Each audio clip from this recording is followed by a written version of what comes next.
Good morning and welcome to the Morning Scoop for Tuesday, September 29th. This is your daily Buckeye fix. I'm Tom Orr. The first football Saturday of the Big Ten season is now just 25 days away, and the game against Michigan kicks off in 74 days. The Buckeyes will be back on the practice field later today as they work to prepare for their season opening game October 24th against Nebraska. But while we're all waiting for that season to start, it's a great time to talk recruiting for the class of 2021 and beyond. Buckeye Scoop recruiting analyst Marc Givler is my guest this morning, and while college football has not been happening in the Big Ten, plenty of high schools in Big Ten country are playing right now. And Marc, you were just down in Springfield last week and saw a few players of note. Let's start with 2022 safety Delian Bradley. Yeah, Delian had another good game. He had an interception, made several plays against the run that I was impressed with, kind of coming downhill from a deep free safety spot, getting in the mix near the line of scrimmage. Really good player. I know Ohio State likes him quite a bit. The big thing seems to be right now is getting a visit, and it's just a weird thing right now where he wants to visit and he can't, and they want him to visit and they know they can't have him. So it's just one of those things where I think as soon as that gets cleared up, I think we could maybe even see an offer. I mean, I think he's right on the bubble right now as one of the next 2022s in Ohio that could maybe get an offer. And the other guy down there who keeps coming up is 2023 wide receiver Anthony Brown. And when you're hearing about a 2023 kid and you're hearing about him from several different people, it's like, okay, there's probably something there if you're hearing about it this early. And, when you have enough, that much buzz on you, that seems like he might be someone who's worth keeping an eye on in terms of someone who might be pretty special in a couple of years. Yeah, Springfield probably has roughly half a dozen Division I prospects, maybe more, on their current roster. And they've got a couple of Power 5 guys in 2022. Anthony might be the best prospect on the team right now. He's that good. He is dynamic. If you like Wan'Dale Robinson or Rondale Moore or guys like that, you're going to love Anthony Brown. I mean, he is magic with the ball in his hands, and they put a little new wrinkle in there on Friday. Anthony had been playing exclusively at wide receiver on offense, and they put him in at running back for a little bit. He had 5 carries for almost 50 yards and a touchdown, and showed vision and burst and everything else. So he's a weapon. We've listed him as a receiver. Maybe we should just call him an athlete or a playmaker. He's really dynamic. Kentucky offered very early. Probably had a little inside information there with Mo Douglas and his son being at Kentucky. But I think this kid's going to blow up. We've seen Delian Bradley get a bunch of big offers already as a 2022. I think Anthony is going to have those types of offers. I think he'll be a 20 offer kid. Probably in the next few months. I think once schools start to really turn their attention to evaluating the film for that class here, maybe this winter, I could see that really explode. He's one of the best in the state already in terms of just being a playmaker. Now, Ohio State has been very selective with their 2023 offers for good reason, that it's 3 years away. So, but I mean, is he someone that could be an Ohio State offer at some point, or is he maybe more just kind of like a Big Ten caliber prospect and not necessarily an Ohio State prospect? No, I mean, I think Ohio State, Notre Dame, Michigan, Penn State, I think he's that type of guy. I mean, now every coaching staff's going to have their own evaluation. So does he get all 4 of those offers? I don't know if he gets all 4 of them, but I think he's that caliber of prospect. I think we're talking about a future 4-star guy. Definitely a guy who's going to have some top 25, maybe even top 10 program type of offers. I've actually been told Ohio State, they're aware of him. They're intrigued. So I know they're watching him, and I think they're going to start kicking that relationship up as soon as they can. I mean, the weird thing right now is not only can you not communicate with these kids because of how young they are, but you can't bring them up on a visit and talk to them. So it may be a little slow going there until they can really communicate better. But I think that's a guy they're going to recruit pretty heavily. That's an area that has not produced a Buckeye in quite a while. I went back and did a feature about a year ago on the last scholarship player from every county in Ohio. And Clark County had not produced a Buckeye since D. Miller in 1998 was the last year he was on the team. But it has produced a lot of pretty good D1 talent. I mean, Danny Davis, for example, at Wisconsin is a Springfield kid. I mean, that's an area of the state that it seems like they just, for whatever reason, the Buckeyes haven't hit there real recently. But I mean, that's a pretty talent-rich area of the state. Oh, definitely. And here, the interesting thing is also a lot of their talent got exported there for a while. Like Braxton Miller's a Springfield kid. Mm-hmm. The Trice family, from basketball, that's a Springfield family originally. So there was a maybe a 10-12 year period where all of the talent in Springfield, might find its way to like Huber Heights Wayne or some Dayton area school. So it always has produced talent, and sometimes it hasn't always played at Springfield High School. I think that's changed under Mo Douglas since he came over from Trotwood. I think the exodus of players, in middle school or whatever, has kind of stopped, and we're seeing those kids now funneled back through the Springfield system. So I think that's part of it too. But yeah, there's no question. It's a hotbed. It still is, and there's a lot of young guys coming up. I was at a workout of kind of a practice there in the summer before they were really getting into it. And there were some young kids walking around. I saw like a 6'4" receiver, it's probably not even playing yet. It's going to be, a freshman or something. So they've got some kids coming through the pipeline as well. So I don't think it's going to stop anytime soon. And just a little pro tip from someone who had relatives in Springfield growing up, Schuler's Bakery. Make a stop down there if you're ever down there watching Springfield High School. Now you tell me. Yeah, don't worry, you'll be back. Thanks, Tom.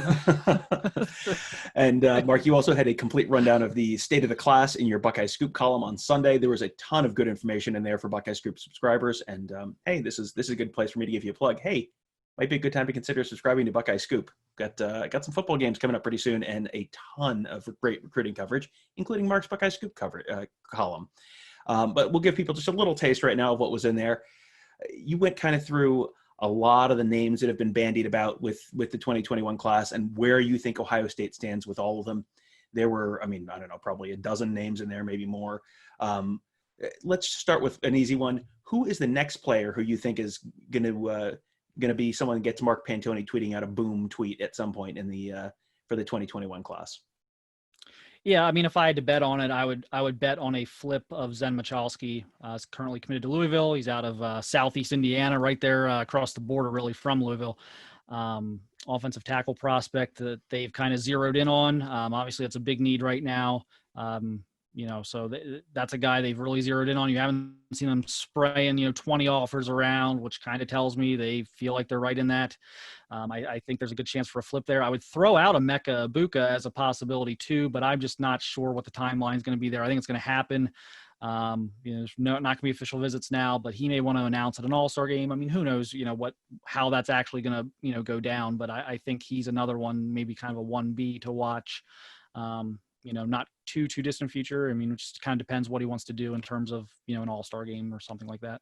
And is he thinking about enrolling early, or is he going to be a summer enrollee and therefore he would be announcing at an all-star game?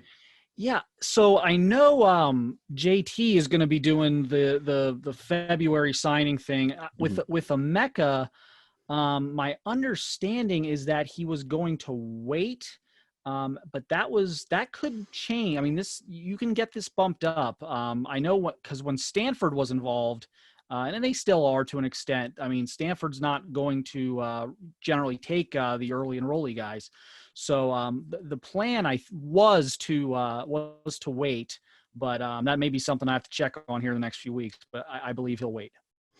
Well, I was going to ask you who else you are most confident in joining the class outside of Zen Michalski, but I guess I'm going to take Emeka Egbuka as your answer there. We'll accept that, right? Is that right? Yeah, yeah. Okay. That's probably next up. Yeah, I know. I spoiled the next segment, yeah, but that's all right. We'll move on to the next one.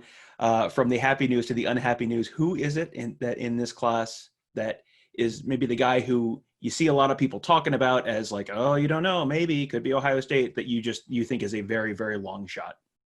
Yeah, I don't see Tristan Lee, 5-star offensive tackle out of Virginia. I don't see that happening. I think, is Ohio State behind Oklahoma? Probably, but I think we've gotten too caught up in whether Ohio State's second or third. I think he's going to LSU. I don't know that it really matters who's running second or third right now. I think he's going to end up at LSU. Timing on that, I'm not sure. My guess is that'll still go on for a little bit longer, but that one has moved away from Ohio State a lot the last couple months. Well, as Kansas State showed, being behind Oklahoma is not necessarily a death sentence. You can always come back on the Sooners. Right. If we've seen one thing, it's you can always come back on the Sooners. You and Tony Gerdeman just launched a new feature as well on Monday called "On the Agenda on the Trail." Really fun concept. I liked it. It was kind of a combination of Tony's on-field and sort of inside the program expertise, your recruiting expertise. So here's what it is. Tony writes about what an Ohio State assistant coach has to do on the field with this year's team. And you look at what his to-do list looks like for recruiting. You started with a guy whose recruiting list probably looks a little different this year than it did this time last year for the 2020 cycle. Running backs coach Tony Alford. Yeah, Tony took a lot of heat last year. They thought they had both Jalen Knighton and Bijan Robinson, and as it turns out, they had neither. There was a lot of chaos last summer with running back recruiting. They ended up getting Mine Williams out of Winton Woods in Cincinnati, which good player, but not a guy who was ranked particularly high. And you know how that plays out, with the public in terms of the rankings and, the kind of the monster we've created with that stuff. So he took a lot of heat. I thought a little unfair given what we've seen out of him over the years. I don't think he's a guy who has a track record of messing up recruiting. I think he's a guy who has a pretty strong track record of actually winning recruiting battles in tough states to win recruiting battles. And I think we saw that again here this year. He bounced back very nicely. I think he's got the best tandem of running backs in the country in that class with Trevion Henderson and Evan Pryor, two top 100 guys. I think Trevion Henderson may be the best running back in America in the class. Evan Pryor, a phenomenal talent as well, can catch the ball, can be a feature back, can do a lot of different things. So great bounce back for Tony. And what that means for him is that now he just needs to kind of make sure those two guys sign, which there's no indication they won't. And the good news for Tony is he gets to now kind of turn the page a little bit. And right now it's 2022 and it's establishing some type of pecking order, who the priorities are. It's watching film of the young guys, seeing who pops out to you.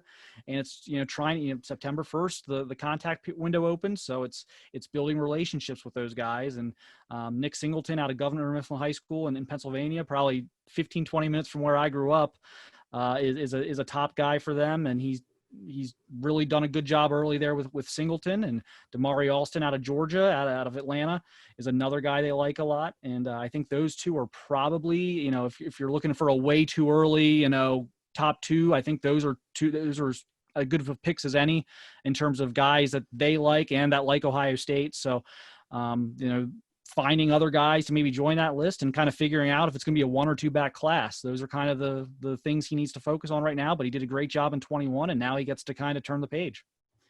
Ohio State has done pretty darn well in Eastern PA the last couple of years. And I cannot imagine James Franklin would be all that happy if Ohio State pulled another very talented, skilled guy out of his state. Right. And I mean, that's the battle right now. I mean, it's probably too early to say it's a 2-horse race, but I mean, that's Ohio State and Penn State are the two that are kind of off to the hot start with Nick Singleton. Well, from running backs to another skill position, we're expecting to talk to wide receivers coach Brian Hartline and a few of the veteran wide receivers later today. I'll give you a list of the names. This is actually pretty instructive. Here's a little media tip. They give you the guys who they think are going to be playing. So ready? Here's the guys we're talking to: Demario McCall, Chris Olave, Jamison Williams, Garrett Wilson. Go ahead and file that away as you're putting together your depth charts for the fall. Those are the wide receivers we'll be talking to later today. That is a unit that has a lot of potential and a lot of expectations. We will have coverage of that starting about around 1 o'clock-ish at BuckeyeScoop.com. And then Tony Gerdeman and I will have an episode of Buckeye Weekly a little later on in the afternoon, breaking down everything we heard, everything we learned, everything we have intuited from reading between the lines with all of those guys. So you can find that and all of the other great podcasts from Buckeye Scoop at Apple Podcasts, Google Podcasts, SoundCloud. Just search Buckeye Scoop to find all of those. You can subscribe right there. Also, please leave us a 5-star rating and review. That helps new other folks find those shows as well. Thank you guys for joining us today. Thank you for listening. Have a great day. We will talk to you tomorrow.